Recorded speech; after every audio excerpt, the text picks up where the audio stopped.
Yo, what's up guys, Nandra here. Welcome to another video. So, this particular video has been a long time coming, and I always kind of forgot to do it. I've long since had the argument that I wanted to make for it. However, I did want to wait to see and see if any additional cards that have been printed to support this. But for today's video, we're going to be talking about Python and why I think Python is better than people are giving it credit for. So, if you don't know what Python is one of the two Dragoncraft legendaries in that Starforged Legends. It's a 10 mana, I believe it's an 8/9. 10 mana 8/9. Banish all cards in your deck that cost 7 or less. So that means no Slaha package and anything below.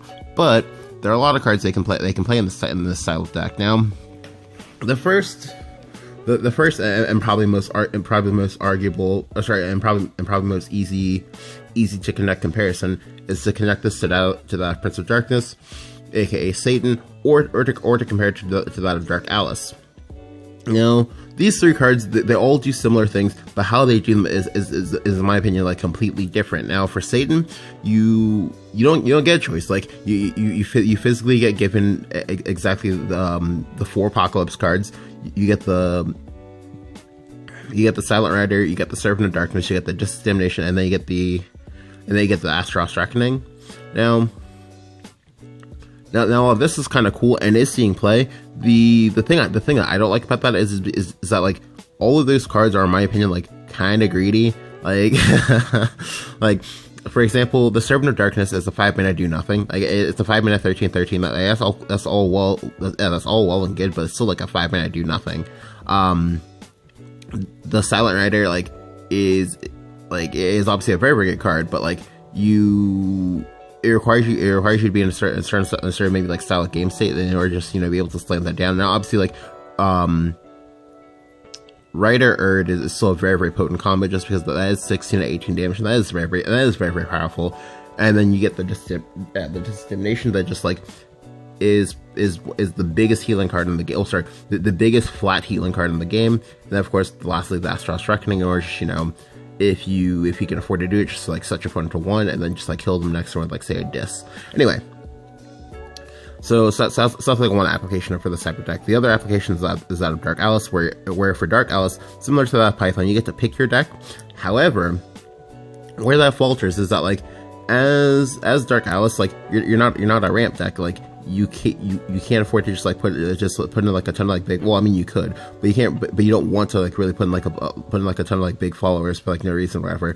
So you are like, more limited in your overall, like, card quality when you make the Dark Alice deck, and that's more of just, like, a sort of, like, hidden run deck where you just basically just, like, hit them in the face, play TOS runs out, hit them in the face, set up TOS. And that's really cool. Now for this deck, like, this deck has options, has access to a lot of, like, really cool cards that I think are, like, very, very good for this style of transformative deck. Now, the big thing that I think a lot of people are sleeping on is that a lot of people are like, willing to justify playing Satan, but somehow not willing to justify a make your own Satan card. That's, like, blowing my mind. Where you have access to healing in that Vizraphil, who's also a ward clear if you have the Evos, Olivia to give you said Evos for the wave clear,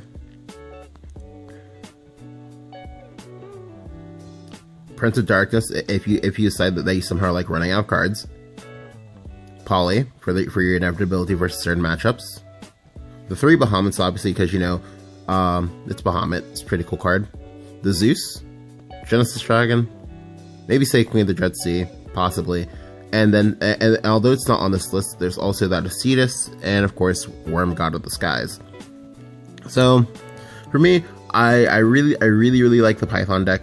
I mean, obviously I haven't played it yet, but at least on but at least at, like, first blush or, like, first, like, analysis, I do think that'll be a deck, just because, like, the big thing that a lot of people are sleeping on is that, like, Dragoncraft, it's not really that of a straightforward deck. Like, the beauty of it is that you get to pick and choose your wincons each and every single game.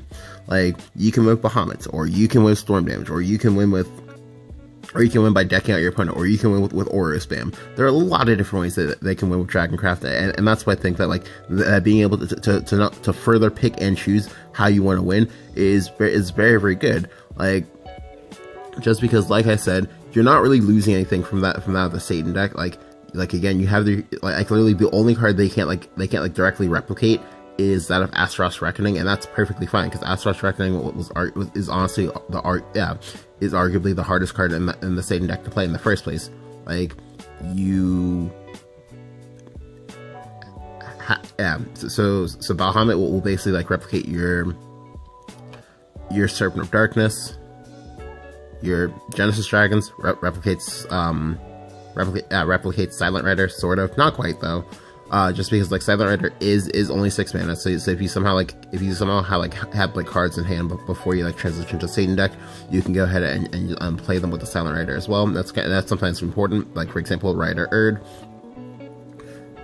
You have your Zeus, again, same thing as Rider. You have your Satan, like, and this one's also important. Like, if you somehow decide that, okay, well, I'm running out of cards in deck, which was an argument that someone listened to me, you can go ahead and play Satan. Like, I don't understand how people can justify Satan in Dark Alice, but not justify Satan in this type of deck. That's like blowing my mind. And then of course you have the Olivia to rectify the mistake of, oh, well, I somehow ran out of Evos. let me go ahead and play Olivia and get 3 more and just keep going, or really 2 to 3 more, because sometimes you're probably gonna have to use the Olivia and Eva the Olivia because like they're usually on the board. But yeah, like for the most part, you basically get like pretty much all the same tools as Satan, as well as the fact that you have they ultimately have a much bigger deck size if you are in fact including the Satan in the thing.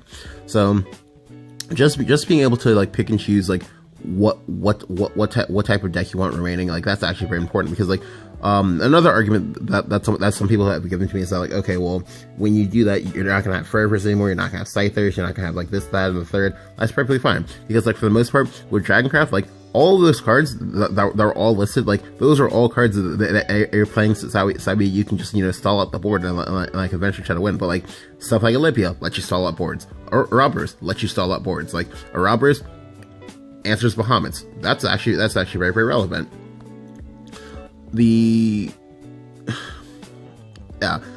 Having your own Bahamuts, again, that also relevantly like answers this deck. Like for the most part, like I've pretty much like patched up every single hole that people have like poked into this. Like the last hole that I haven't like patched up is that like, oh, well, you play the Python on 10 mana and then that doesn't do anything for you, right? Well, how exactly do you justify the fact that not one but several different like popular tournament winning deck lists as well as ladder lists are currently playing Satan, who is also a 10 mana do nothing that also has worse stats. like that's honestly just like way beyond me right now. And I just cannot understand the reasoning for that. Like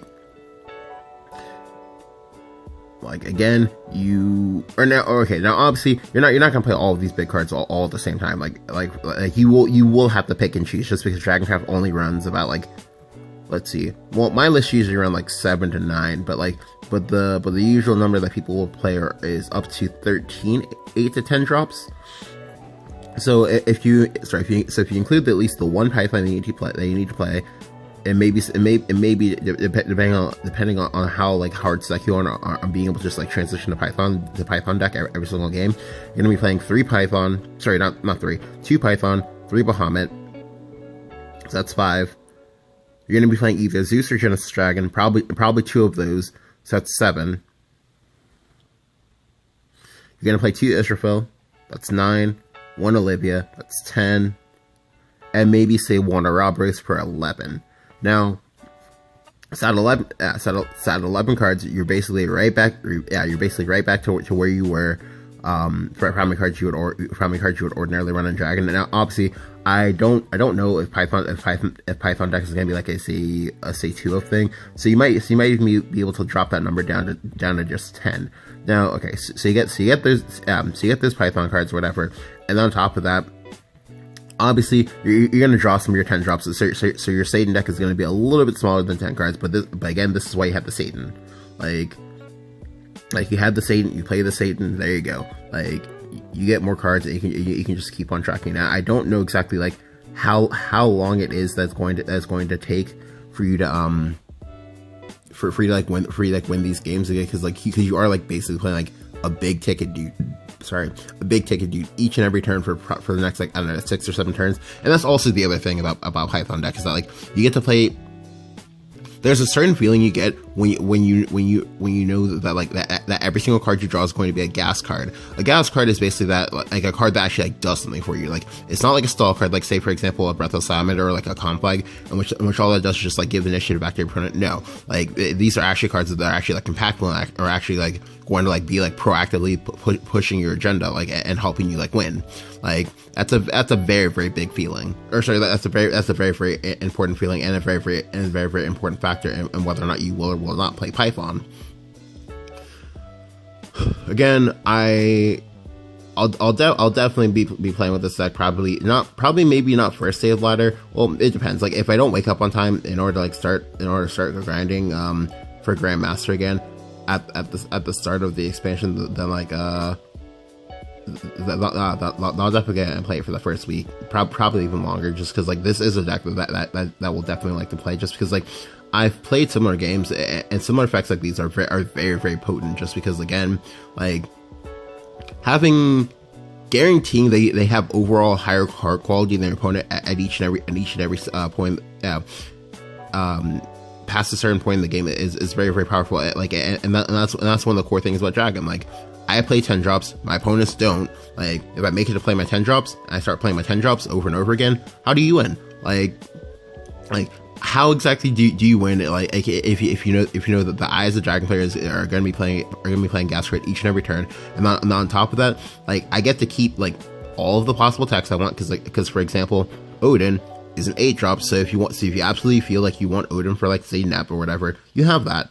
Like, you have access to that. Like, if you want Poly, you have that too. Like, you have literally almost every single tech choice that you would want for this style of deck, with the exception of, say, that of like Raft Drake. And that's fine, because you can just like play Fafnir or something like that if you wanted to, and that'd be perfectly fine.